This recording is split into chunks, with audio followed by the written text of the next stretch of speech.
एक गृहस्थ व्यक्ति थे, गुरुजी, ब्राह्मण थे, अध्यापक थे,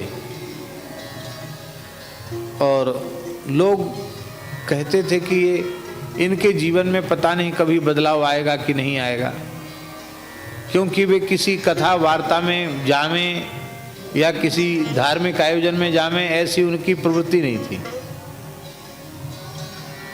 अध्यापक थे तो पूरी ईमानदारी से पढ़ाते थे और जीवन पवित्र था उनका, सत्य और सदाचार उनके जीवन में था। लेकिन ज़्यादा किसी बढ़ चढ़ के किसी उत्सव आदि में भाग लें, वैसा नहीं। कथा प्रवचन हो रहा उसमें भी नहीं जाते थे।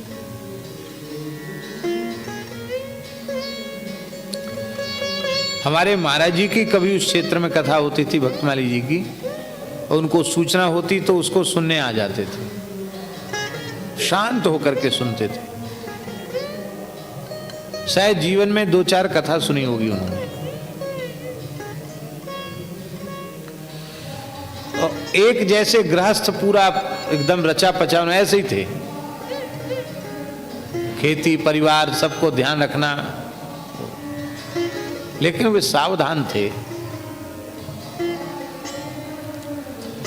तो जिस दिन वे सेवा से निवृत्त हुए, सरकारी सेवा से, प्रधानाध्यापक के पद से निवृत्त हुए, तो लोग गाजे बाजे से उनके घर उनको पहुंचाने गए। ऐसा होता ना, उसको बाजा वजा बजा के ले जाते हैं, बहुत उपहार भी आता है। अभी सेवानिवृत्त हो गए, रिटायर्ड हो गए, तो घर में सबका भोज था, जो भी अतिथि थे सबको भोजन आदि की व्यवस्था भी थी।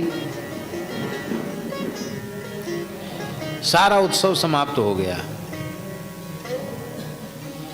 सारा उत्सव समाप्त होने के बाद रात्रि को लगभग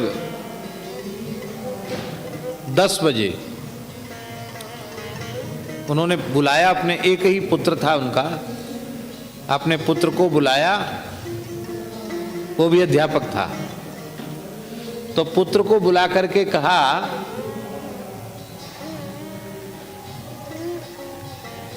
कि अब कोई अतिथि बकाया तो नहीं है आने? बोले नहीं, सब आ गए चले गए, अब तो रात हो गई, 10 बज गया, कोई बाकी तो नहीं है, सब काम हो गया, आज का काम हो गया पूरा?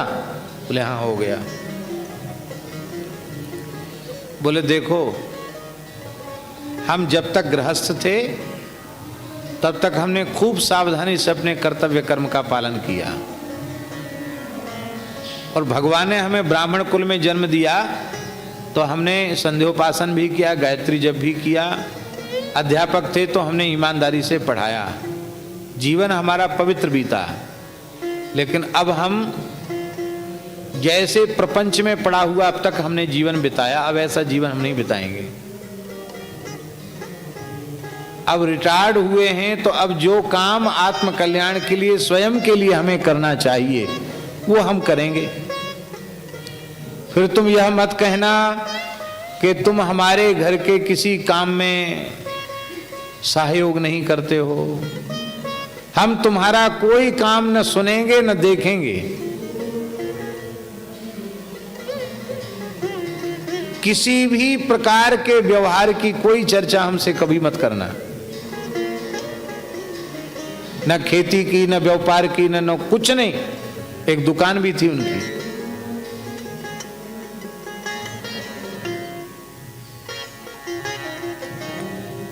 और 1 घंटे का अवसर है, सोच विचार लो तुम। हमारी जो पेंशन मिलेगी, हस्ताक्षर तो हमको करना पड़ेगा, पेंशन पूरी तुम ले लेना, हमको एक फूटी कौड़ी नहीं चाहिए उसमें से। 24 घंटे में एक बार भोजन करूंगा, शाम को गाय का दूध लूंगा और मौन रहकर अपना आत्म कल्याण का साधन करूंगा।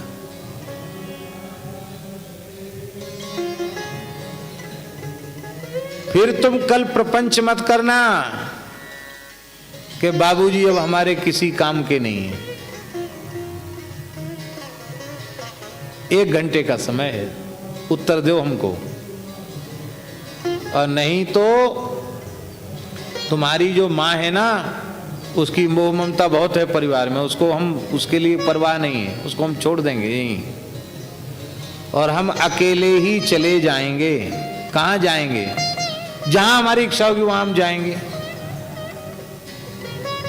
और यदि तुम हमारी इस रहनी को पसंद कर सको और हमारे साधन में विक्षेप न करो तो हमें कोई घर और बाहर में भेद नहीं है, फिर हम कहीं नहीं जाएंगे, यहीं रह जाएंगे। निर्णय करके बताओ। 1 घंटे का समय है, 10 बज रहा है, 11 बजे उत्तर दे देना। सत्य घटना एक जगह की गुरुजी। अब तो सब सन्न रहेगा कि दिन भर तो उत्सव मना, इन्होंने तो ऐसा कर दिया। बोले तुम ऐसा समझो कि तुम्हारे संसार के व्यवहार के लिए हम मर चुके हैं, ऐसा समझ लो तुम। संसार के लिए मैं मर चुका हूं, ऐसा समझ लो। थोड़ी देर बाद, 1 घंटे बाद पुत्र ने कहा कि मैं आपका एकमात्र पुत्र हूं और अब रिटायर्ड होने के बाद इस अवस्था में आप अकेले जाएं, ये मैं सहन नहीं कर सकता। आपको जैसे इच्छा हो वैसे आप रहें, हम आपको कोई विक्षेप नहीं करेंगे और कभी आपको कुछ पूछेंगे भी नहीं। ठीक, बात पक्की हो गई। गुरुजी दूसरे दिन से वे ऐसे हो गए जैसे किसी को पहचानते ही नहीं है। एकदम जीवन का दूसरा अध्याय शुरू हो गया। पत्नी, पुत्र, पौत्र, नाते रिश्तेदार भी आते तो न वो प्रसन्न होते न वो दुखी होते। जैसे व्यक्ति अपरिचित के साथ उदासीनता पूर्ण व्यवहार करता है, ऐसी शरीर संसार से पूर्ण उपरामता उनको आ गई। ठीक 3 बजे वे स्नान कर लेते थे एक नदी में जाकर के, और साधन में उनका चिंतन की प्रधानता थी। तो बहुत कुछ पढ़े लिखे नहीं थे, सामान्य संस्कृतज्ञ थे और अंग्रेजी हिंदी पढ़े थे, मास्टर थे, अध्यापक थे। तो गीता प्रेस के ये उपनिषद, 10 उपनिषद, बृहदारण्यक, ईशावास्य आदि और ब्रह्मसूत्र और श्रीमद् भगवद गीता है और रामचरितमानस, इनको अपने स्वाध्याय के लिए उन्होंने स्वीकार किया। इनको वो पढ़ते थे थोड़ी देर और बाकी समय ध्यान करते थे, नाम जप करते थे, मौन रहते थे और जो भोजन मिल जाए, यह भी नहीं कभी बताया कि हमको इसमें कम पड़ता है कि ज्यादा पड़ता है, इसमें नमक है कि मिर्च ज्यादा है। जो आ गया उसको एक बार उन्होंने ले लिया।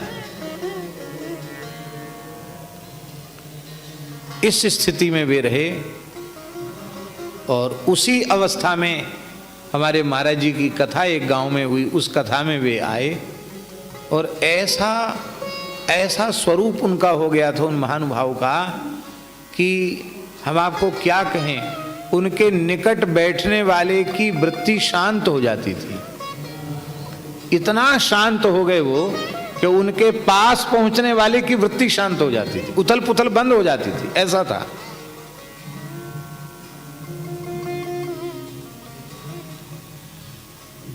बोलते तो थे ही नहीं। महाराज जी की कथा हुई तो कथा सुनते थे। एक दिन महाराज जी से बोले कि हम भी आपको कुछ सुनाना चाहते हैं। तो महाराज जी बोले सुनाओ पंडित जी सुनाओ।